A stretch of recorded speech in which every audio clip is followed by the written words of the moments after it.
ಹರೇ ಶ್ರೀನಿವಾಸ. ಸ್ನೇಹಿತರೆ, ನಿನ್ನೆ ಒಂದು ವಿಡಿಯೋ ಹಾಕಿದ್ದೆ. ನಮ್ಮ ಮನೆಯಲ್ಲಿ ಲಕ್ಷ್ಮಿ ಸ್ಥಿರವಾಗಿ ನಿಲ್ಲಲಿಕ್ಕೆ ಮತ್ತು ದಾರಿದ್ರ್ಯ ಬರದೇ ಇರಲಿಕ್ಕೆ ನಾವು ಯಾವ ತಪ್ಪುಗಳನ್ನು ಮಾಡಬಾರ್ದು ದಿನನಿತ್ಯ ಜೀವನದಲ್ಲಿ ಅಂತ ಕೆಲವೊಂದು ವಿಷಯಗಳನ್ನು ತಿಳಿಸ್ಕೊಟ್ಟಿದ್ದೀನಿ. ಇನ್ನೊಂದಷ್ಟು ವಿಷಯಗಳಿದೆ, ಮುಂದಿನ ವಿಡಿಯೋದಲ್ಲಿ ಹೇಳ್ತೀನಿ ಅಂತ ಸಹ ಹೇಳಿದ್ದೆ. ಈಗ ಅದೇ ವಿಡಿಯೋನ ಮುಂದುವರಿಸ್ತಾ ಇದ್ದೀನಿ.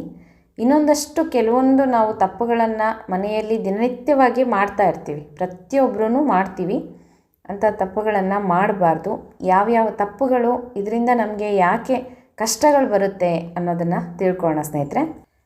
ಲಕ್ಷ್ಮೀದೇವಿ ಮನೆಯಲ್ಲಿ ಸ್ಥಿರವಾಗಿ ನಿಲ್ಲಬೇಕು, ದಾರಿದ್ರ್ಯ ಬರಬಾರ್ದು, ದುಡಿದಂಥ ಹಣ ನಮ್ಮಲ್ಲಿ ಕೈಯಲ್ಲಿ ನಿಲ್ಲಬೇಕು. ಕೆಲವೊಬ್ಬರು ಕಷ್ಟಪಟ್ಟು ದುಡಿತಾ ಇರ್ತಾರೆ, ಆದರೆ ಒಂದು ತಿಂಗಳು ಬರೋದರಲ್ಲಿ ಎಲ್ಲನೂ ಖರ್ಚಾಗ್ಬಿಡುತ್ತೆ, ಕೈಯಲ್ಲಿ ದುಡ್ಡೇ ನಿಲ್ಲೋದಿಲ್ಲ. ಯಾಕೆ ಹೀಗಾಗುತ್ತೆ, ಕಷ್ಟಗಳು ಬರುತ್ತೆ ಮೇಲಿಂದ ಮೇಲೆ ಅಂತ ನಾವು ಸಿಂಪಲ್ ಕೆಲವೊಂದು ನಿಯಮಗಳನ್ನು ನಿತ್ಯ ಜೀವನದಲ್ಲಿ ಪಾಲಿಸ್ಕೊಂಡು ಹೋದರೆ ಲಕ್ಷ್ಮೀದೇವಿಯ ಅನುಗ್ರಹ ಆಗುತ್ತೆ. ನಮ್ಮ ಮನೆಯಲ್ಲಿ ಲಕ್ಷ್ಮೀದೇವಿ ಸ್ಥಿರವಾಗಿ ನಿಲ್ತಾಳೆ. ಅಂದರೆ ನಾವು ದುಡಿದಂಥ ಹಣ ಆಗಲಿ ಅಥವಾ ಮನೆಯಲ್ಲಿ ಶಾಂತಿ, ನೆಮ್ಮದಿ, ಸುಖ, ಸಂತೋಷ ಇದೆಲ್ಲ ಸ್ಥಿರವಾಗಿ ಇರಬೇಕು. ಮನೆಯಲ್ಲಿ ಯಾವಾಗಲೂ ಎಲ್ಲರೂ ಸಂತೋಷವಾಗಿರಬೇಕು. ಅದೇ ಲಕ್ಷ್ಮೀದೇವಿಯ ನಿವಾಸ ಅಂತ ಹೇಳ್ತೀವಿ.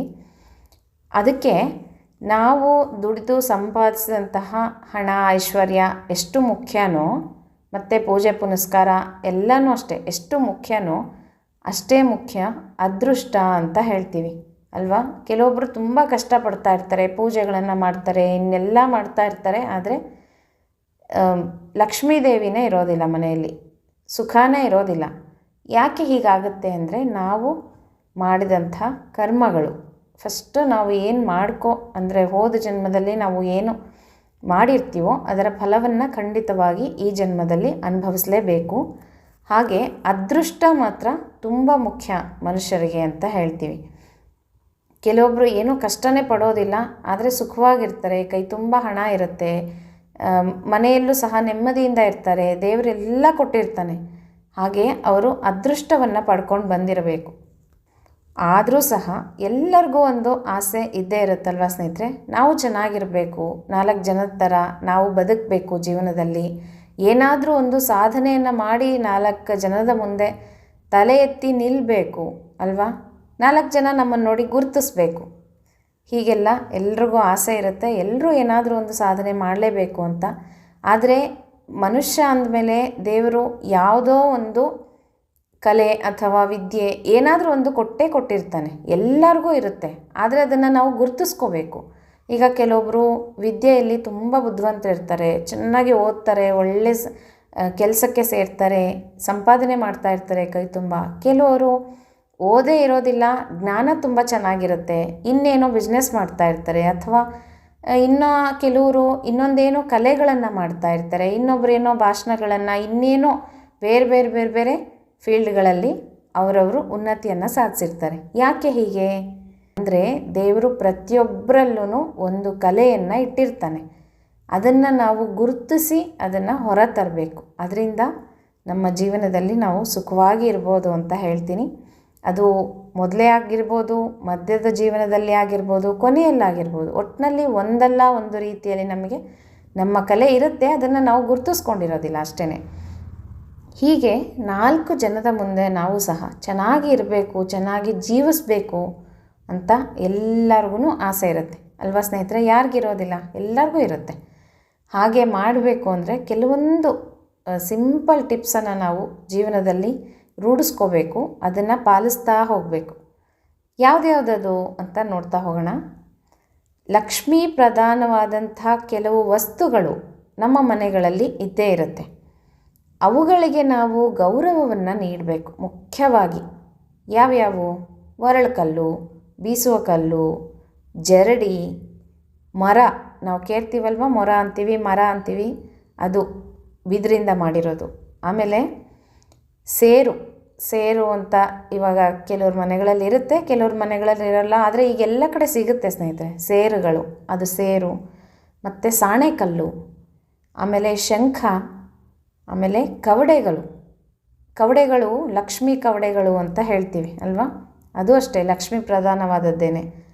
ಹೀಗೆ ತುಂಬ ವಸ್ತುಗಳಿದೆ ಲಕ್ಷ್ಮೀ ಪ್ರಧಾನವಾದದ್ದು. ಹಾಲು, ಮೊಸರು, ತುಪ್ಪ, ಬೆಣ್ಣೆ ಎಲ್ಲದರಲ್ಲೂ ಲಕ್ಷ್ಮಿ ಇರ್ತಾಳೆ. ಅದಕ್ಕೋಸ್ಕರ ಇಂಥ ವಸ್ತುಗಳಿಗೆ ನಾವು ಅವಮಾನಗಳನ್ನು ಮಾಡಬಾರ್ದು. ಮನೆಯಲ್ಲಿ ಇದ್ದೇ ಇರುತ್ತೆ. ಈಗಂತೂ ಒರಳುಕಲ್ಲು ಪ್ರತಿಯೊಬ್ಬರ ಮನೆಯಲ್ಲೂ ಇರುತ್ತೆ. ಇಲ್ಲ ಅಂದರೂ ತಂದ್ಕೊಂಡು ರುಬ್ಬೋದು, ಕುಟ್ಟೋದು ಎಲ್ಲ ಮಾಡ್ತಾ ಇರ್ತಾರೆ. ಈಗೆಲ್ಲ ಅದು ಎಲ್ಲ ಕಡೆನೂ ಸಿಗುತ್ತೆ, ಹೊರಗಡೆ ಸಿಗುತ್ತೆ, ಆನ್ಲೈನಲ್ಲಿ ಸಿಗುತ್ತೆ. ಅರಿಯುವ ಕಲ್ಲು ಅಂತ ಗ್ಯಾಸ್ ಕಟ್ಟೆ ಮೇಲೆ ಚಿಕ್ಕದಾಗಿ ಒಂದು ಶುಂಠಿ, ಹಸಿಮೆಣಸಿನ್ಕಾಯಿ ಎಲ್ಲ ಅರಿಲಿಕ್ಕೆ ಅಂತ ಇಟ್ಕೊಂಡಿರ್ತಾರೆ. ಅದೂ ಲಕ್ಷ್ಮೀ ಪ್ರಧಾನನೇ. ಹೀಗೆ ಲಕ್ಷ್ಮೀ ಪ್ರಧಾನವಾಗಿರುವಂಥ ವಸ್ತುಗಳು ದಿನನಿತ್ಯವಾಗಿ ಮನೆಯಲ್ಲಿರುತ್ತೆ. ಅದನ್ನು ನಾವು ಹಾಳಮೂಳ ಇಡುವಂತಹ ಜಾಗದಲ್ಲಿ, ಕಸ ಕಡ್ಡಿ ತುಂಬಿರುವಂಥ ಜಾಗದಲ್ಲಿ, ಧೂಳು ಬೀಳುವಂಥ ಜಾಗದಲ್ಲಿ ಅವುಗಳನ್ನು ಇಟ್ಟು ಅವಕ್ಕೆ ಅವಮಾನವನ್ನು ಮಾಡಬಾರ್ದು. ಒರಳುಕಲ್ಲಿದೆಯಾ, ಅದನ್ನು ಆಗಾಗ ಬಳಸ್ತಾ ಇರಿ. ಅದನ್ನು ದಿನನಿತ್ಯ ಒಂದು ಬಟ್ಟೆ ತೊಗೊಂಡು ಒರೆಸಿ ಕ್ಲೀನಾಗಿ ಇಟ್ಟಿರಬೇಕು. ಮುಂಚೆ ಎಲ್ಲ ಒರಳುಕಲ್ಲಿಗೆ ನಮ್ಮ ದೊಡ್ಡಮ್ಮ ಅವರು ಇದ್ದಾರೆ, ಅವ್ರು ಹೇಳ್ತಾಯಿದ್ರು, ಒರಳುಕಲ್ಲು ದಿನನಿತ್ಯ ಒರೆಸ್ಬೇಕು, ಅರಿಶಿನ ಕುಂಕುಮ ಹಚ್ಚಿಬಿಟ್ಟು ಅದರಲ್ಲಿ ಕಾಯಿನ್ಸನ್ನು ತುಂಬಿ ಇಡ್ತಾಯಿದ್ರು. ಬರೀ ಒರಳುಕಲ್ಲು ಬಿಡಬಾರ್ದು, ಕಾಯಿನ್ಸ್ ತುಂಬಿ ಇಡಬೇಕು, ತುಂಬ ಒಳ್ಳೆಯದು ಮನೆಗೆ ಅಂತ ಹೇಳ್ತಾಯಿದ್ರು. ನಾನು ಚಿಕ್ಕವಳಿದ್ದೆ, ನೆನಪಿದೆ ನನಗೆ. ಆ ಥರ ಒರಳುಕಲ್ಲಿಗೂ ಸಹ ಪೂಜೆ ಮಾಡ್ತಾಯಿದ್ರು ದಿನನಿತ್ಯವಾಗಿ. ಈ ರೀತಿಯಾಗಿ ಕೆಲವರು ಹಿಂದಿನ ಪದ್ಧತಿಗಳನ್ನು ಮಾಡ್ತಾ ಇರ್ತಾರೆ. ಹಾಗೆ ನಾವು ಒರಳುಕಲ್ಲನ್ನ ಲಕ್ಷ್ಮೀ ಸ್ವರೂಪ ಅಂತ, ಅದಕ್ಕೋಸ್ಕರ ನಾವು ಮದುವೆ ಮನೆಗಳಲ್ಲಿ ದೇವರ ಸಮಾರಾಧನೆ ದಿವಸ ಒರಳುಕಲ್ಲು ಪೂಜೆ ಅಂತ ಮಾಡ್ತೀವಿ. ಯಾಕೆ ಮಾಡ್ತೀವಿ? ಲಕ್ಷ್ಮೀ ದೇವಿ ಸನ್ನಿಧಾನ ಇರುತ್ತೆ. ಮದುವೆಗೆ ಒಳ್ಳೆಯದು, ಮದುಮಗಳಿಗಾಗಲಿ ಮದುಮಗನಿಗಾಗಲಿ ಶುಭ ಅಂತ ಹೇಳಿ ಒರಳುಕಲ್ಲು ಪೂಜೆಯಿಂದನೇ ಶುಭ ಕಾರ್ಯಗಳನ್ನು ಶುರು ಮಾಡ್ತೀವಿ. ಅಂಥ ಒರಳುಕಲ್ಲನ್ನು ನಾವು ಎಲ್ಲೋ ತೊಗೊಂಡು ಹೋಗಿ ಶೆಡ್ಗಳಲ್ಲಿ ಇಟ್ಬಿಡೋದು, ಕಸ ಬೀಳೋ ಜಾಗದಲ್ಲಿ ಅದನ್ನು ಉಪಯೋಗಿಸದೇ ಇರೋದು, ಅದಕ್ಕೆ ಅವಮಾನ ತೋರೋದು, ಕಾಲಿಂದ ತಳ್ಳೋದು ಅದನ್ನು, ಅಥವಾ ಕಾಲು ತಗಲುವಂಥ ಜಾಗದಲ್ಲಿ ಅವುಗಳನ್ನು ಇಡೋದು, ಈ ರೀತಿಯಾಗಿ ಒರಳುಕಲ್ಲು, ಬೀಸೋ ಕಲ್ಲು ಇದನ್ನು ಅವಮಾನ ಮಾಡಬಾರ್ದು ಅಂತ ಅದನ್ನಷ್ಟೇ ಶ್ರದ್ಧಾ ಭಕ್ತಿಯಿಂದ ನಾವು ಹೇಗೆ ಪೂಜೆಯನ್ನು ಮಾಡ್ತೀವೋ, ಕೆಮ್ಮಣ್ಣು ಸುಣ್ಣ ಎಲ್ಲ ಹಚ್ಚಿಬಿಟ್ಟು ಪೂಜೆ ಮಾಡ್ತೀವಲ್ವ ಮದುವೆಗಳಲ್ಲಿ, ಹಾಗೇ ಅದಕ್ಕೆ ಅಷ್ಟು ಗೌರವವನ್ನು ಕೊಟ್ಟು ಒರಳುಕಲ್ಲನ್ನು ಮನೆಯೊಳಗೆ ಇಟ್ಕೋಬೇಕು. ಮತ್ತು ಒರಳುಕಲ್ಲ ಮೇಲೆ ಯಾವುದೇ ಭಾರವಾದ ವಸ್ತುಗಳನ್ನು ಇಡಬಾರ್ದು. ಒರಳನ್ನು ಮುಚ್ಚಿ ಇಡಬಾರ್ದು. ಒರಳಿಟ್ಕೊಂಡಿರ್ತಾರೆ ಕೆಲವ್ರು, ಗ್ಯಾಸ್ ಕಟ್ಟೆ ಮೇಲೇ ಒರಳುಕಲ್ಲು ಹಾಕ್ಸ್ಕೊಂಡಿರ್ತಾರೆ.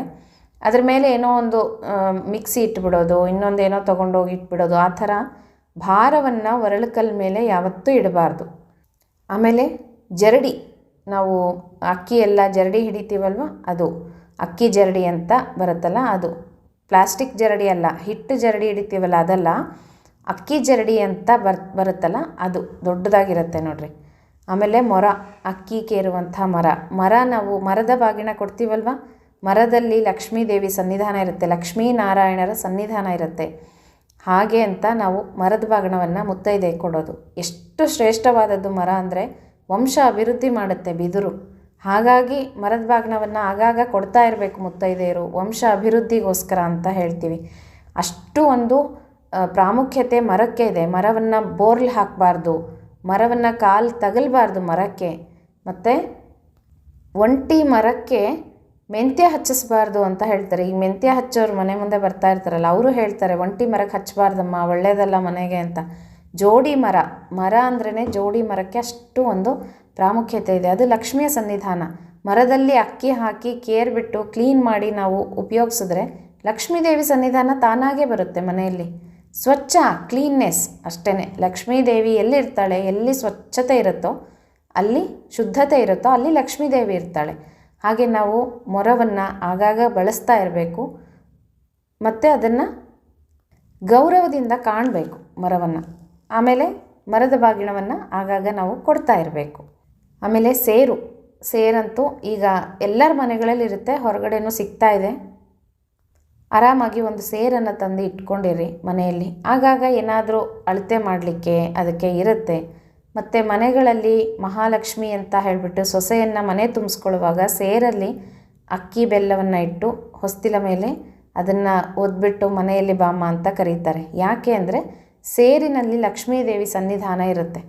ಹಾಗಾಗಿನೇ ಸೇರನ್ನು ಬೋರ್ಲ್ ಹಾಕಬಾರ್ದು, ಹಾಗೆ ಇಡಬೇಕೇ ವಿನಃ ಅದನ್ನು ಬೋರ್ಲ್ ಹಾಕಿ ಸೇರನ್ನು ಇಡಬಾರ್ದು. ಈ ರೀತಿ ಕೆಲವೊಂದು ವಸ್ತುಗಳನ್ನು ನಾವು ದಿನನಿತ್ಯವಾಗಿ ಬಳಸ್ತಾ ಇರ್ತೀವಿ. ಆಮೇಲೆ ಸಾಣೆಕಲ್ಲಲ್ಲಿ ಲಕ್ಷ್ಮೀದೇವಿ ಸನ್ನಿಧಾನ ಇರುತ್ತೆ, ನಿಮಗೆಲ್ಲ ಗೊತ್ತಿದೆ.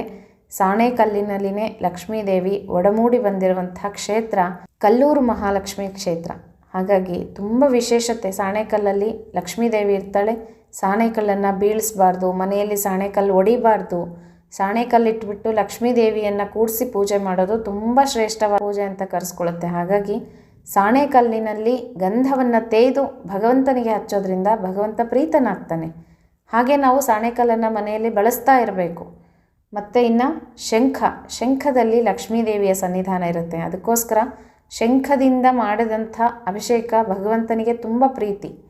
ಯಾಕೆ ಅಂದರೆ ಸ್ವತಃ ಲಕ್ಷ್ಮೀದೇವಿನೇ ಭಗವಂತನಿಗೆ ಅಭಿಷೇಕವನ್ನು ಮಾಡ್ತಾಳೆ. ಹಾಗಾಗಿ ಆದರೆ ಶಂಖವನ್ನು ಹೆಣ್ಣು ಮಕ್ಕಳು ಬಳಸಬಾರ್ದು, ಮುಟ್ಟಬಾರ್ದು. ಮತ್ತು ಶಂಖವನ್ನು ಬಳಸಿ ಅಭಿಷೇಕವನ್ನು ಹೆಣ್ಣು ಮಕ್ಕಳು ಮಾಡೋ ಹಾಗಿಲ್ಲ, ಶಂಖವನ್ನು ಊದೋ ಹಾಗಿಲ್ಲ. ಗಂಡಸರು ಮಾತ್ರ ಶಂಖವನ್ನು ಉಪಯೋಗ ಮಾಡಿ ಪೂಜೆಯನ್ನು ಮಾಡಬೇಕು. ಇನ್ನು ಕವಡೆ ಎಲ್ಲ ಆಡ್ತಾ ಇರ್ತಾರಲ್ಲ, ಅದರಲ್ಲೂ ಸಹ ಲಕ್ಷ್ಮೀದೇವಿ ಸನ್ನಿಧಾನ ಇರುತ್ತೆ. ಹೀಗೆ ತುಂಬ ವಸ್ತುಗಳಲ್ಲಿ ಸ್ನೇಹಿತರೆ ಮನೆಯಲ್ಲಿ ಬಳಸ್ತಕ್ಕಂಥ ವಸ್ತುಗಳಿಂದ ಹೇಳಿದ್ನಲ್ಲ, ಹಾಲು, ಮೊಸರು, ತುಪ್ಪ. ಅದಕ್ಕೋಸ್ಕರ ತುಪ್ಪವನ್ನು ಯಾವತ್ತೂ ನಾವು ಮುಸುರೆಯಲ್ಲಿ ತೊಗೊಂಡು ಹೋಗಿ ಇಡಬಾರ್ದು, ಎಂಜಲು ಮಾಡಬಾರ್ದು ತುಪ್ಪವನ್ನು. ಕೆಲವೊಬ್ಬರು ತುಪ್ಪ ಗಟ್ಟಿಯಾಗಿದೆ ಅಂತ ಹೇಳಿಬಿಟ್ಟು ಅನ್ನದ ಬಟ್ಲಲ್ಲಿ ತುಪ್ಪವನ್ನು ಇಟ್ಬಿಡ್ತಾರೆ, ಕರಗಲಿ ಅಂತ ಹೇಳಿಬಿಟ್ಟು. ಹಾಗೆ ಯಾವತ್ತೂ ಆ ತಪ್ಪನ್ನು ಮಾಡಬೇಡ್ರಿ.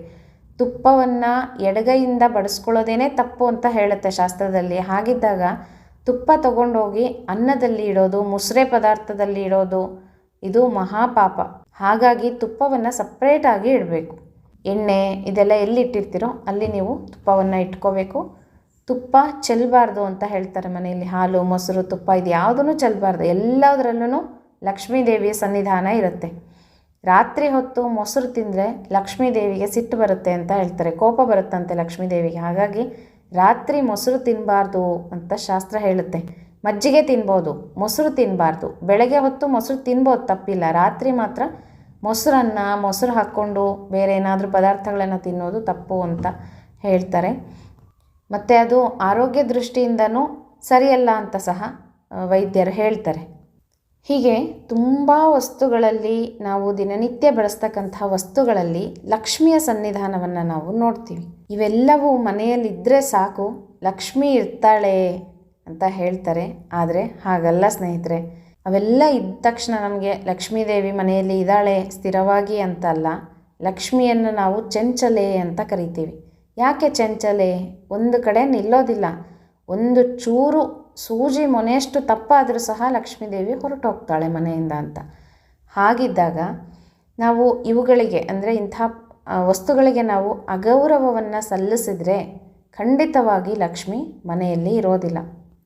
ಹಿಂದಿನ ಕಾಲದಲ್ಲಿ ಎಷ್ಟೇ ಬಡತನ ಇದ್ರೂ ಸುಖವಾಗಿರ್ತಾಯಿದ್ರು, ನೆಮ್ಮದಿ ಇರ್ತಾಯಿತ್ತು, ಮನೆ ತುಂಬ ಮಕ್ಕಳಿರ್ತಾಯಿದ್ರು, ತುಂಬ ಸಂತೋಷವಾಗಿ ಇರ್ತಾಯಿದ್ರು. ಯಾಕೆ?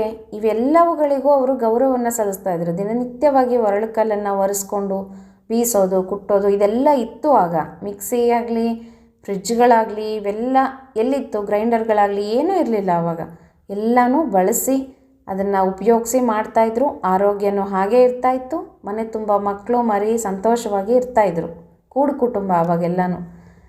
ಈಗ ಎಲ್ಲನೂ ಮಾಡ್ರನ್ ಯುಗ ಆಗೋಗಿದೆ. ಎಲ್ಲರ ಮನೆಯಲ್ಲೂ ಮಿಕ್ಸಿಗಳು, ಗ್ರೈಂಡರ್ಗಳು ಒಂದೇ ನಿಮಿಷದಲ್ಲಿ ಗರ್ರ ಅಂತ ತಿರುಗಿಸ್ಬಿಡ್ತೀವಲ್ವ. ಅಂತಹ ಕಾಲ ಬಂದುಬಿಟ್ಟಿದೆ. ಏನು ಮಾಡೋಕ್ಕಾಗಲ್ಲ. ಅಂದರೆ ಕಾಲಕ್ಕೆ ತಕ್ಕ ಹಾಗೆ ನಾವು ಬದಲಾಗಬೇಕು ಸರಿ. ಆದರೆ ಹಳೆ ಕಾಲದಿಂದ ಬಂದಂಥ ಪದ್ಧತಿಗಳು, ಆಚಾರ ವಿಚಾರಗಳು ಅಂದರೆ ಕೆಲವೊಂದು ನಿಯಮಗಳು, ರೀತಿ ನೀತಿಗಳನ್ನು ನಾವು ಯಾವತ್ತೂ ಕೈ ಬಿಡಬಾರ್ದು. ಅದನ್ನು ನಾವು ಮುಂದುವರಿಸ್ಕೊಂಡು ಹೋಗಬೇಕು ಅಂತ ನಾನು ಹೇಳ್ತೀನಿ. ಈಗ ಹೀಗೆಲ್ಲ ಟೆಕ್ನಾಲಜಿ ಇಂಪ್ರೂವ್ ಆಗಿರೋಕ್ಕೋಸ್ಕರನೇ ಮೈತುಂಬ ಕಾಯಿಲೆಗಳು ಸುತ್ತಕೊಂಡಿದೆ ಅಂತ ಅನಿಸುತ್ತೆ ಒಂದೊಂದು ಸಲ. ಯಾಕೆ ಅಂದರೆ ಮನುಷ್ಯನಿಗೆ ಕೆಲಸನೇ ಇಲ್ಲ. ಪಾತ್ರೆ ತೊಳೆಯೋ ಮಿಷನ್ನು ಬಂದುಬಿಟ್ಟಿದೆ ಆಲ್ರೆಡಿ, ಬಟ್ಟೆ ಒಗೆಯೋ ಮಿಷನ್ನು, ಇನ್ನು ಕಸ ಗುಡಿಸೋ ಮಿಷನ್ನು ಬಂದಿದೆ, ಒರೆಸ್ಕೊಂಡು ಹೋಗುತ್ತೆ. ಅದೇನೆ ಮನೆ ಸಹ ಒರೆಸುತ್ತೆ ಮಿಷನ್ನು. ಹೀಗೆಲ್ಲ ಕೆಲಸ ಮಿಷನ್ನೇ ಮಾಡೋವಾಗ ಮನುಷ್ಯನಿಗೆ ಕೆಲಸ ಎಲ್ಲಿಂದ ಅಲ್ವಾ? ಕೂತ್ಕೊಂಡು ಮನುಷ್ಯನಿಗೆ ಕಾಯಿಲೆಗಳು ಬಂದು ಸೇರ್ಕೊಂಡ್ಬಿಟ್ಟಿದೆ. ಆದಷ್ಟು ದಿನನಿತ್ಯ ಬಳಸದೇ ಇದ್ರೂ ಪರವಾಗಿಲ್ಲ, ಆಗಾಗ ಹಬ್ಬ ಹುಣ್ಣಿಮೆಗಳಲ್ಲಿ ಮಡಿ ಅಡುಗೆಗಳನ್ನು ಮಾಡುವಾಗ, ದೇವರಿಗೆ ಅಂತ ನಾವು ನೈವೇದ್ಯವನ್ನು ಮಾಡುವಾಗ ಈ ಥರ ಒರಳುಕಲ್ಲನ್ನು ಬಳಸ್ಕೊಂಡು ದೇವರಿಗೆ ಶುದ್ಧವಾಗಿ ನಾವು ಮಡಿಯಿಂದ ಅಡುಗೆಯನ್ನು ಮಾಡಿ ನೈವೇದ್ಯ ಮಾಡೋದು ತುಂಬ ಶ್ರೇಷ್ಠ ಅಂತ ನಾನು ಹೇಳ್ತೀನಿ ಸ್ನೇಹಿತರೆ. ಇದು ನನ್ನ ಅಭಿಪ್ರಾಯ. ಇನ್ನು ಲಕ್ಷ್ಮಿಯ ಸನ್ನಿಧಾನ ಮನೆಯಲ್ಲಿ ಇರಲಿಕ್ಕೆ ಇನ್ನೇನೇನು ಮಾಡಬೇಕು ಅಂದರೆ, ಹೊಸ್ತಿಲಿಕ್ಕೆ ದಿನನಿತ್ಯವಾಗಿ ಅರಿಶಿನವನ್ನು ಹಚ್ಚಿಬಿಟ್ಟು ರಂಗೋಲಿಯನ್ನು ಹಾಕಬೇಕು. ಬಾಗಿಲಿಗೆ ದಿನನಿತ್ಯ ನೀರು ಹಾಕಿ ಸಾರಿಸಿ ರಂಗೋಲಿಯನ್ನು ಹಾಕಬೇಕು. ಮನೆಯ ಮುಖ್ಯ ದ್ವಾರ ಧೂಳು ಹಿಡಿದಿದ್ರೆ, ಬಾಗಿಲು ಧೂಳಾಗಿದ್ದರೆ ದಿನನಿತ್ಯವಾಗಿ ಧೂಳು ತೆಗಿಬೇಕು. ದಿನನಿತ್ಯ ಬಾಗಿಲಿಗೆ ಒರೆಸ್ಬೇಕು. ತಲೆಬಾಗಿಲು ಯಾವತ್ತೂ ಧೂಳಿಂದ ಕೂಡಿರಬಾರ್ದು ಅಂತ ಹೇಳ್ತಾರೆ. ಹಾಗಾಗಿ ಶುಭ್ರತೆಯನ್ನು ನಾವು ಕಾಪಾಡಿಕೊಂಡ್ರೆ ಲಕ್ಷ್ಮಿ ಅದನ್ನು ಮೆಚ್ತಾಳೆ ಅಂತ. ಇನ್ನು ಮನೆಯಲ್ಲಿ ಹಾಳು ಮೂಳೆಲ್ಲ ತುಂಬಿಟ್ಕೊಂಡಿರೋದು, ಹಳೆ ಬಟ್ಟೆಗಳನ್ನು ರಾಶಿ ಇಟ್ಕೊಂಡಿರೋದು, ಹಳೆಯ ಡಬ್ಬಿಗಳು, ರಟ್ಟಿನ ಬಾಕ್ಸ್ಗಳು, ಎಣ್ಣೆ ಡಬ್ಬಿಗಳು, ಖಾಲಿಯಾಗಿರುವಂಥ ಎಣ್ಣೆ ಡಬ್ಬಿಗಳನ್ನು ಹಾಗೆ ಒಂದು ಕಡೆ ಕೂಡಿಡೋದು, ಹರಿದಿರುವಂಥ ಬಟ್ಟೆಗಳು, ಇನ್ನು ಹಾಲಿನ ಕವರ್ಗಳನ್ನು ಹಾಗೆ ಕೂಡಿ ಇಟ್ಕೊಳ್ಳೋದು, ಈ ರೀತಿಯಾಗಿ ಮನೆಯಲ್ಲಿ ಕಸ ತುಂಬಿಟ್ಕೊಳ್ಳೋದು, ಇದರಿಂದ ಸಹ ದಾರಿದ್ರ್ಯ ಬರುತ್ತೆ ಅಂತ. ಕ್ಲೀನಾಗಿ ಇಟ್ಕೋಬೇಕು. ಅದೆಲ್ಲ ತೆಗೆದು ಆಚೆ ಬಿಸಾಡಬೇಡ್ರಿ. ತುಂಬ ದಿನ ಎಲ್ಲನೂ ಶೇಖರಣೆ ಮಾಡಿ ಇಡ್ಲಿಕ್ಕೆ ಹೋಗಬೇಡ್ರಿ. ಅದರಿಂದ ಏನೂ ಸಿಗೋದಿಲ್ಲ ಅಲ್ವಾ. ಈಗಂತೂ ಕಾಯಿ ಚಿಪ್ಪುಗಳು ಅದು ಇದು ಎಲ್ಲನೂ ಕೂಡಿ ಇಟ್ಕೊತಾರೆ. ಅದೆಲ್ಲ ದಾರಿದ್ರ್ಯ ಬರುತ್ತೆ. ಆದಷ್ಟು ನಾವು ಸ್ವಚ್ಛತೆಯನ್ನು ಕಾಪಾಡಬೇಕು. ಮನೆಯನ್ನು ಶುದ್ಧವಾಗಿ ಇಟ್ಕೋಬೇಕು, ಕ್ಲೀನಾಗಿ ಇಟ್ಕೋಬೇಕು ಮನೆಯನ್ನು. ಆಗಲೇ ನಮ್ಮ ಮನೆ ಲಕ್ಷ್ಮೀಪ್ರದವಾಗಿ ಇರುತ್ತೆ ಅಂತ ಹೇಳ್ತಾರೆ. ಇನ್ನು ಅಡುಗೆ ಮನೆ ಮುಖ್ಯವಾಗಿ ನೆನ್ನೆ ಹೇಳಿದೆ ನಾನು ನಿಮಗೆ, ಅಡುಗೆ ಮನೆ ದೇವ್ರ ಮನೆ ಸ್ವಚ್ಛವಾಗಿ ಇಟ್ಕೊಳ್ರಿ. ಜಿರಳೆಗಳು ತುಂಬಿಟ್ಕೊಂಡು, ಹಲ್ಲಿಗಳು, ಅವುಗಳು ಮೊಟ್ಟೆ ಹಾಕಿರೋದು, ಮತ್ತು ಹುಳ ಹುಪ್ಪಡಿಗಳು, ಇದೆಲ್ಲ ಅಡುಗೆ ಮನೆ ದೇವ್ರ ಮನೆಯಲ್ಲಿ ಇದ್ದರೆ ಅದು ದಾರಿದ್ರ್ಯದ ಸಂಕೇತ ಅಂತ ಹೇಳ್ತೀವಿ. ಏನೋ ಕೆಟ್ಟ ಸೂಚನೆ, ಏನೋ ಕೆಟ್ಟದಾಗುತ್ತೆ ಅನ್ನೋದರ ಸಂಕೇತ. ಹಾಗಾಗಿ ಸ್ವಚ್ಛತೆ ಮುಖ್ಯ ಸ್ನೇಹಿತರೆ. ಭಾನುವಾರ ಇಲ್ಲಾಂದರೆ 15 ದಿವಸಕ್ಕೊಂದು ಸಲ ಎಲ್ಲನೂ ನೀಟಾಗಿ ಒಂದು ಬಟ್ಟೆ ತೊಗೊಂಡು ಕ್ಲೀನಾಗಿ ಒರೆಸ್ಕೊಂಡು ಬನ್ನಿರಿ. ದೇವ್ರ ಮನೆ ಆಗಾಗ ಕ್ಲೀನ್ ಮಾಡ್ತಾ ಇರಬೇಕು. ಹೀಗೆ ನಾವು ಸ್ವಚ್ಛತೆಯನ್ನು ಕಾಪಾಡಿಕೊಂಡ್ರೆ ಅವು ಹುಳ ಹುಪ್ಪಡಿಗಳು ಜಾಸ್ತಿ ಬರೋದಿಲ್ಲ ಮನೆ ಒಳಗಡೆ. ನಾವೆಷ್ಟು ಕ್ಲೀನಾಗಿ ಮನೆಯನ್ನು ಇಟ್ಟಿರ್ತೀವೋ ಬರೋದಿಲ್ಲ. ಗಲೀಜಿದ್ರೆ ಮಾತ್ರ ಮನೆಯಲ್ಲಿ ಹುಳಗಳೆಲ್ಲನೂ ಬರ್ತಾ ಇರುತ್ತೆ. ಇನ್ನು ಬಾಗಿಲುಗಳಿಗೆ ಟವೆಲ್ಗಳನ್ನು ಒಣಗಿ ಹಾಕೋದು, ಎಲ್ಲಂದರಲ್ಲೇ ಬಟ್ಟೆಗಳನ್ನು ಹಾಕೋದು, ಒದ್ದೆ ಬಟ್ಟೆಗಳನ್ನು ಹಾಸಿಗೆ ಮೇಲೆ ಹಾಕೋದು ಅಥವಾ ಬಾಗಿಲಿಗೆ ಹಾಕೋದು, ಇದು ತುಂಬ ಕೆಟ್ಟದು. ಈ ಅಭ್ಯಾಸವನ್ನು ಎಲ್ಲರೂ ಬಿಡಬೇಕು. ಕೆಲವ್ರ ಮನೆಗಳಲ್ಲಿ ಬಾಗಿಲಿಗೆ ಒಣಗಿ ಹಾಕಿರ್ತಾರೆ, ಹಾಗೆ ಹಾಕಬಾರ್ದು ಅಂತ ಹೇಳ್ತಾರೆ. ಇನ್ನು ಮುತ್ತೈದೆಯರು ಬೈತಲೆಗೆ ಕುಂಕುಮವನ್ನು ಹಚ್ಚಬೇಕು, ಕಂಠಕ್ಕೆ ಕುಂಕುಮ ಹಚ್ಚಬೇಕು, ಹಣೆಗೆ ಕುಂಕುಮವನ್ನು ಇಡಬೇಕು. ಇದು ಲಕ್ಷ್ಮಿಯ ಸನ್ನಿಧಾನ ಇರ್ತಕ್ಕಂಥ ಜಾಗ. ಹಾಗಾಗಿ ಹಣೆ ಹೊಡ್ಕೊಳ್ಳೋದು, ಕೆಲವೊಬ್ಬರು ಸಿಟ್ಟು ಬಂದು ಅಳ್ತಾ ಹಣೆ ಹೊಡ್ಕೊತಾ ಇರ್ತಾರೆ. ಹಾಗೆ ಹಣೆಯನ್ನು ಹೊಡ್ಕೋಬಾರ್ದು. ಅಲ್ಲಿ ಲಕ್ಷ್ಮೀ ದೇವಿಯ ಸನ್ನಿಧಾನ ಇರುತ್ತೆ. ಕೆಲವೊಬ್ಬರು ತಲೆ ಇಟ್ಕೊಂಡು ಹಿಂಗೆ ಯೋಚನೆ ಮಾಡ್ತಾ ಕೂತಿರ್ತಾರೆ. ತಲೆಗೆ ಕೈ ಹಚ್ಚಿ ಕೂತ್ಕೋಬಾರ್ದು. ಇದೆಲ್ಲ ದಾರಿದ್ರ್ಯವನ್ನು ತಂದುಕೊಡುತ್ತೆ. ಹೊಸ್ತಿಲ ಮೇಲೆ ಕೂತ್ಕೊಳ್ಳೋದು, ಹೊಸ್ತಿಲ ಮೇಲೆ ಸೀನೋದು, ಈ ಥರ ಎಲ್ಲ ಮಾಡಬಾರ್ದು. ಕೈಗಳು ಮಣಿಕಟ್ಟು ಅಂತೀವಲ್ವ, ಅಲ್ಲಿ ಸಹ ಲಕ್ಷ್ಮಿಯ ಸನ್ನಿಧಾನ ಇರುತ್ತಂತೆ. ಹಾಗಾಗಿ ಗಾಜಿನ ಬಳೆಗಳನ್ನು ಹಾಕೋಬೇಕು ಮುತ್ತೈದೆಯರು ಅಂತ ಹೇಳೋದು. ಗಾಜಿನ ಬಳೆಯ ಶಬ್ದ, ಅದರಿಂದನೇ ಲಕ್ಷ್ಮಿಯ ಸನ್ನಿಧಾನ ಇರುತ್ತೆ ಮನೆಗಳಲ್ಲಿ. ಕಾಲ್ಗೆಜ್ಜೆಯನ್ನು ಹಾಕೋಬೇಕು ಮುತ್ತೈದೆಯರು. ಮನೆಯಲ್ಲಿ ಓಡಾಡ್ತಾ ಇದ್ದರೆ ಲಕ್ಷ್ಮೀ ದೇವಿಯ ಸನ್ನಿಧಾನ ಇರುತ್ತೆ ಅಂತ ಹೇಳ್ತಾರೆ. ಇನ್ನು ಕೆಲವರು ಗಾಜಿನ ಬಳೆಗಳನ್ನು ಹಾಕ್ಕೊಂಡಿರ್ತಾರೆ, ಅದಕ್ಕೆ ಪಿನ್ಗಳನ್ನು ಹಾಕ್ಕೊಂಡಿರ್ತಾರೆ, ಅಥವಾ ಮಾಂಗಲ್ಯ ಸರಕ್ಕೆ ಪಿನ್ಗಳನ್ನು ಹಾಕಿರ್ತಾರೆ. ಈ ಸೇಫ್ಟಿ ಪಿನ್ಗಳು, ಅದು ಕಬ್ಬಿಣ ಸೇಫ್ಟಿ ಪಿನ್ನು. ಅದರಿಂದ ಕಷ್ಟಗಳು ಹೆಚ್ಚಾಗುತ್ತೆ. ಯಾವತ್ತೂ ಬಳೆಗಳಿಗೆ ಪಿನ್ ಹಾಕೋದು, ಮಾಂಗಲ್ಯ ಸರಕ್ಕೆ ಪಿನ್ ಹಾಕೋದು ಈ ಥರ ಮಾಡಬೇಡ್ರಿ. ಇವುಗಳಿಂದ ಕಷ್ಟವನ್ನು ತಂದುಕೊಳ್ತೀರ ನೀವೇನೆ. ಹಾಗೆ ಬೇಗ ಸಿಗುತ್ತೆ ಅಂತ ತುಂಬ ಜನ ಆ ಥರ ಪಿನ್ಗಳನ್ನು ಹಾಕ್ಕೊಂಡಿರ್ತಾರೆ, ನಾನು ನೋಡಿದ್ದೀನಿ. ಮನೆಯಲ್ಲಿ ಎಲ್ಲಂದರಲ್ಲೇ ಕೂದಲುಗಳನ್ನು ಎಸೆಯೋದು, ಕೂದಲು ತೆಕ್ಕೊಳ್ಳೋದು, ಬಾಚ್ಕೊಳ್ಳೋದು, ಹಾಗೆ ಒಂದು ಕಡೆ ಹಾಕಿಬಿಡೋದು, ಈ ಥರ ಮಾಡಬಾರ್ದು. ಹಾಕಿದ್ರೆ ತಕ್ಷಣ ಅದನ್ನು ತೆಗೆದು ಆಚೆ ಕಡೆ ಡಸ್ಟ್ಬಿನ್ನಲ್ಲಿ ಹಾಕಿಬಿಡ್ರಿ. ಕೂದಲುಗಳನ್ನು ಬಾಚಣಿಗೆಯಲ್ಲಿ ಬಾಚಿಕೊಂಡು ಬಾಚಣಿಗೆಗೇ ಬಿಡಬಾರ್ದು. ಇದೆಲ್ಲ ಸಿಂಪಲ್ ಟಿಪ್ಸು ಸ್ನೇಹಿತರೆ. ಇದನ್ನೆಲ್ಲ ನೀವು ದಿನನಿತ್ಯ ಪಾಲಿಸಿದ್ರೆ ಖಂಡಿತವಾಗಿ ಮನೆಗೆ ಒಳ್ಳೆಯದಾಗುತ್ತೆ. ಈಗಂತೂ ಇನ್ನು ಎಂಥ ಕಾಲ ಬಂದ್ಬಿಟ್ಟಿದೆ ಅಂದರೆ ಕೂದಲು ಸಹ ಮಾರ್ಕೊಳ್ತಾರೆ. ದಿನನಿತ್ಯ ಮನೆ ಮುಂದೆ ಕೂದಲಿದೆಯಾ ಅಂತ ಕೇಳ್ತಾ ಬರ್ತಾ ಇರ್ತಾರಲ್ವ. ಕೂದಲು ಸಹ ಮಾರ್ಕೊಂಡು ಜೀವನ ಮಾಡೋಂಥ ಪರಿಸ್ಥಿತಿ, ವಾತಾವರಣ ಒದಗಿಬಿಟ್ಟಿದೆ ಈಗ. ತುಂಬ ಜನ ಕೂದಲುಗಳನ್ನು ಎತ್ತಿಟ್ಟು ಅದನ್ನು ಮಾರ್ಕೊಳ್ತಾರೆ. ಇದು ಮಾತ್ರ ಮಹಾ ಅಪರಾಧ. ಹೆಣ್ಣು ಮಕ್ಕಳ ಕೂದಲಲ್ಲಿ ಗಂಗಾ, ಯಮುನಾ, ಸರಸ್ವತಿ ಇರ್ತಾಳೆ ಅಂತ ಹೇಳ್ತೀವಿ. ಅಂತಹ ಪವಿತ್ರವಾದಂಥ ಕೂದಲು, ಅದನ್ನು ಮಾರಿದ್ರೆ ಮಾತ್ರ ದಾರಿದ್ರ್ಯ ಮಾತ್ರ ಸುತ್ತದೇ ಬಿಡೋದಿಲ್ಲ. ಆರೋಗ್ಯ ತೊಂದರೆಗಳಾಗುತ್ತೆ, ದಾರಿದ್ರ್ಯ ಬರುತ್ತೆ, ಅದರಿಂದ ಕಷ್ಟಗಳು ಹೆಚ್ಚಾಗುತ್ತೆ. ಇನ್ನು ಪೊರಕೆಯಲ್ಲಿ ಲಕ್ಷ್ಮೀ ದೇವಿಯ ಸನ್ನಿಧಾನ ಇರುತ್ತೆ. ಅದಕ್ಕೋಸ್ಕರ ಕಸ ಗುಡಿಸೋವಾಗ ಕಾಲಿಂದ ಪೊರಕೆಯನ್ನು ತುಳಿಬಾರ್ದು ಅಂತ ಹೇಳ್ತಾರೆ.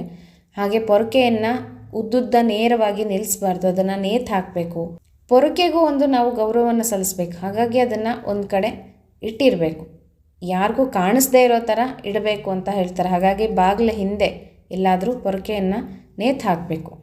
ಇನ್ನು ಕಡುಗೋಲಿನಲ್ಲಿ ಲಕ್ಷ್ಮಿಯ ಸನ್ನಿಧಾನ ಇರುತ್ತೆ. ಕಡುಗೋಲು ನಾವು ಕಡಿತೀವಲ್ವ ಮೊಸರನ್ನ ಮಜ್ಜಿಗೆ ಮಾಡಲಿಕ್ಕೆ, ಅದರಲ್ಲೂ ಲಕ್ಷ್ಮೀ ಸನ್ನಿಧಾನ ಇರುತ್ತೆ. ತುಂಬ ಜನ ನನಗೆ ಕಮೆಂಟ್ ಹಾಕ್ತೀರಾ ನನ್ನ ದೇವ್ರ ಮನೆ ನೋಡಿದಾಗ, ನೀವು ಯಾಕೆ ಕಡುಗೋಲು ಇಟ್ಟಿದ್ದೀರಾ ಅಂತ. ಅದು ಉಡುಪಿಯಲ್ಲಿ ತಂದಂತಹ ಕಡುಗೋಲು. ಒಂದು ಅಡುಗೆ ಮಾಡಲಿಕ್ಕೆ, ತವ್ವೆ ಅದು ಮಾಡಲಿಕ್ಕೆ ಬಳಸ್ತೀನಿ, ನಿಮಗೆ ಗೊತ್ತಿದೆ, ಅಡುಗೆ ಚಾನಲಲ್ಲಿ ನೋಡ್ತೀರಾ ನೀವು. ಇನ್ನು ಒಂದು ಪುಟ್ಟದಾದಂಥ ಕಡುಗೋಲು ನಾನು ದೇವ್ರ ಮನೆಯಲ್ಲಿ ಇಟ್ಟಿರ್ತೀನಿ. ಕಡುಗೋಲಲ್ಲಿ ಲಕ್ಷ್ಮಿಯ ಸನ್ನಿಧಾನ ಇರುತ್ತೆ. ನೀವೇನಾದರೂ ಉಡುಪಿ ಕಡೆ ಎಲ್ಲಾದರೂ ಕ್ಷೇತ್ರಗಳಿಗೆ ಹೋದಾಗ ಆದಷ್ಟು ಉಡುಪಿಯಲ್ಲಿ ತಂದ್ರೇ ಶ್ರೇಷ್ಠ.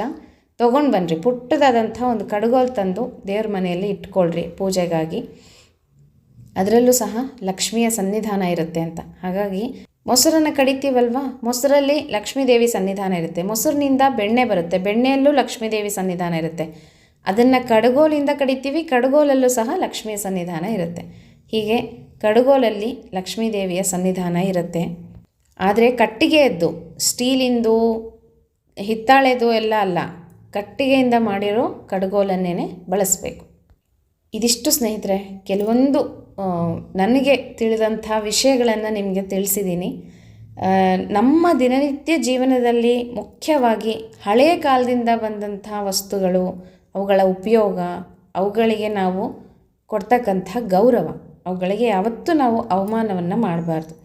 ಈ ರೀತಿ ಮುಖ್ಯವಾಗಿ ದೀಪಗಳನ್ನು ಸ್ವಚ್ಛವಾಗಿ ಇಟ್ಕೊಳ್ರಿ. ಪ್ರತಿ ಬಾರಿನೂ ಹೇಳ್ತೀನಿ ನಾನು.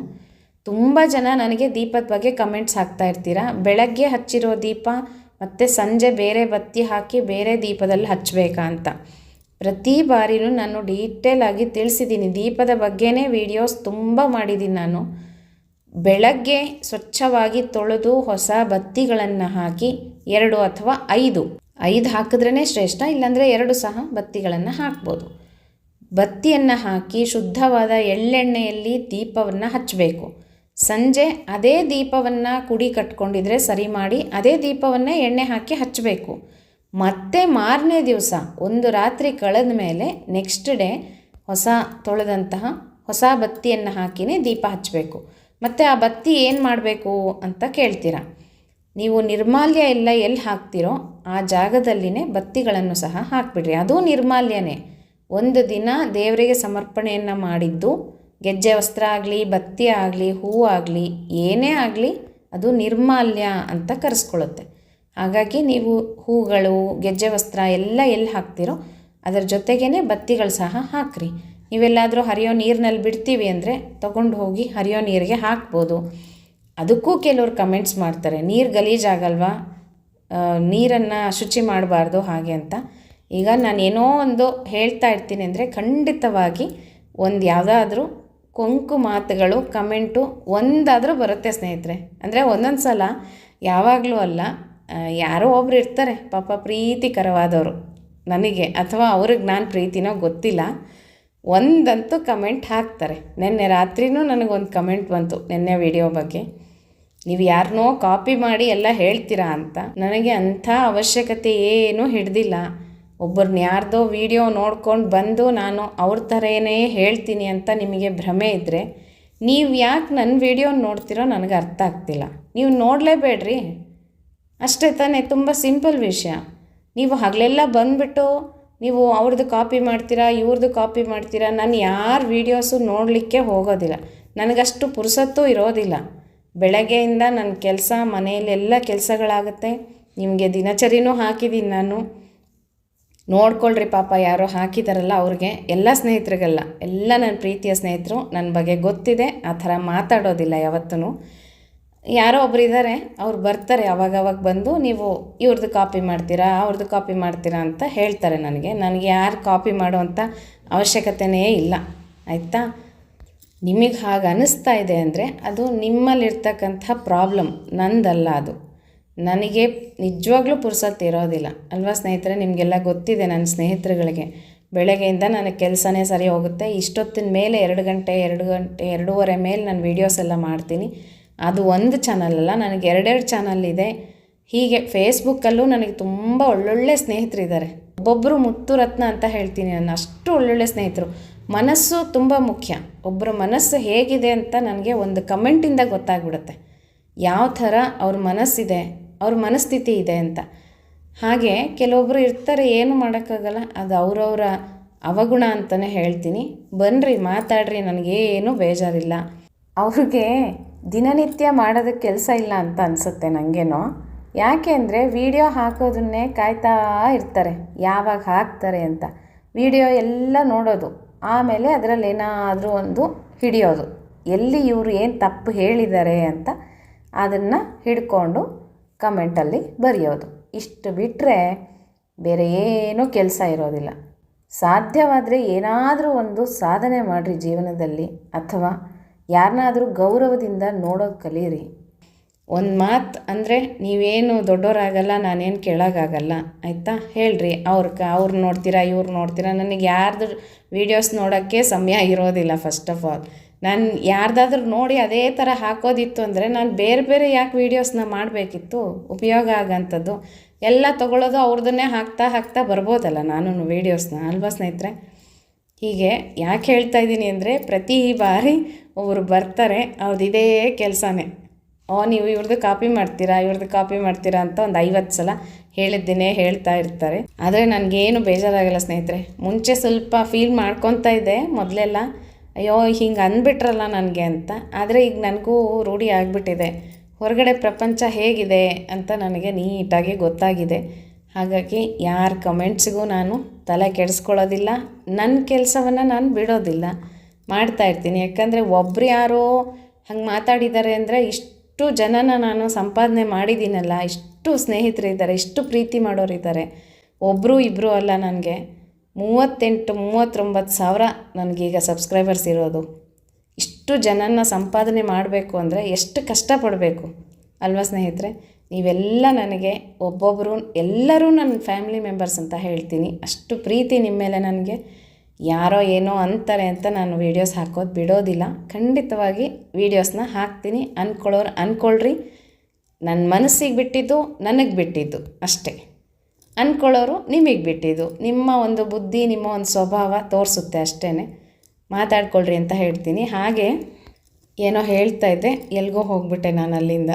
ಈಗ ಇಷ್ಟೆಲ್ಲ ನಾನು ಟಿಪ್ಸ್ ಏನು ಕೊಟ್ಟನಲ್ಲ ಸ್ನೇಹಿತರೆ ನಿಮಗೆ, ಇದೆಲ್ಲದನ್ನು ನೀವು ಉಪಯೋಗ ಮಾಡಿಕೊಳ್ಳ್ರಿ. ದಿನನಿತ್ಯ ನಾವು ಜೀವನದಲ್ಲಿ ಏನು ತಪ್ಪುಗಳನ್ನು ಮಾಡ್ತಾ ಇದ್ದೀವೋ ಅದನ್ನು ಸರಿ ಮಾಡಿಕೊಳ್ಳ್ರಿ. ಲಕ್ಷ್ಮಿಯ ಸನ್ನಿಧಾನ ಇರ್ತಕ್ಕಂಥ ವಸ್ತುಗಳಿಗೆ ಗೌರವ ಕೊಟ್ಕೊಳ್ರಿ, ಮನೆಯಲ್ಲಿ ಇಟ್ಕೊಳ್ರಿ, ಪೂಜೆಗಳನ್ನು ಮಾಡಿಕೊಳ್ಳ್ರಿ. ಇದರಿಂದ ಧನ ಧಾನ್ಯ ಸಂಪತ್ತು ವೃದ್ಧಿ ಆಗುತ್ತೆ. ಲಕ್ಷ್ಮಿ ಚಂಚಲೆ ಅಂತ ಹೇಳ್ತೀವಿ, ಒಂದು ಕಡೆ ಸ್ಥಿರವಾಗಿ ನಿಲ್ಲೋದಿಲ್ಲ ಲಕ್ಷ್ಮಿ. ಆದರೂ ಸಹ ನಾವು ಪೂಜೆ ಆರಾಧನೆಗಳನ್ನು ಮಾಡೋದ್ರಿಂದ ಲಕ್ಷ್ಮಿ ಸ್ಥಿರವಾಗಿ ಮನೆಯಲ್ಲಿ ನಿಲ್ತಾಳೆ.